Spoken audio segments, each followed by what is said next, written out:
March 14. Exemplary Commitment. Joshua the son of Nun and Caleb the son of Jephunneh tore their clothes and said to all the congregation of the people of Israel, "The land which we passed through to spy it out is an exceedingly good land. If the Lord delights in us, he will bring us into this land and give it to us, a land that flows with milk and honey." Numbers chapter 14, verses 6 through 8. On May 3, 1953, an airliner bound for London from Singapore crashed 22 miles northwest of Kolkata, India, with no survivors. Fred Mitchell, who had become the director of China Inland Mission 10 years before, was traveling on that aircraft. In his biography, Fred was described as an ordinary man from a village home with working-class parents, who spent the greater part of his life as a chemist in the provinces, and who walked with God.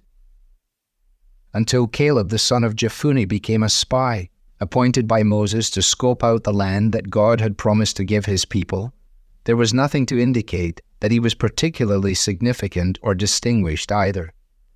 But it was almost certainly in those ordinary experiences, along the humdrum track of his life, that God forged and developed the character that is revealed in Numbers 14.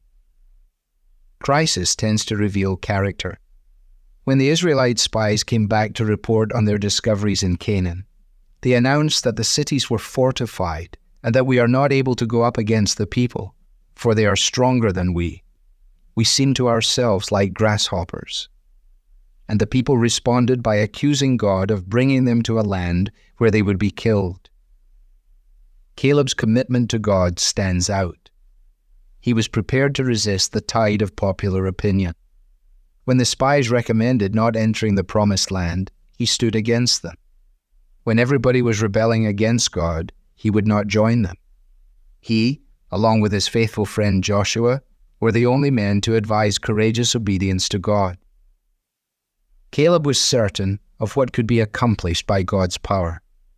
He did not deny the truth of what the other spies had to say. He simply looked at it from a different perspective. He was confident not in his ability, nor in the ability of the Israelites, but in the power of God and the trustworthiness of his character. He was a man of faith in the midst of fear. He knew that a grasshopper helped by God is a grasshopper that can do great things. Although we may feel that our lives are simply routine, we can always seek God in the ordinary. In the most mundane moments, he will forge our character so that we too can become people of courage in all circumstances. God is not looking for giants through whom to achieve his plans. He is looking for ordinary people who are prepared to trust him, step out in faith, and courageously obey. There is nothing to stop you being that person today. Devotional material is taken from the Truth for Life Daily Devotional, copyright Alistair Begg. It's published by the Good Book Company. This reading was digitally created by Truth for Life and is used with permission. For more clear, relevant Bible teaching, visit truthforlife.org.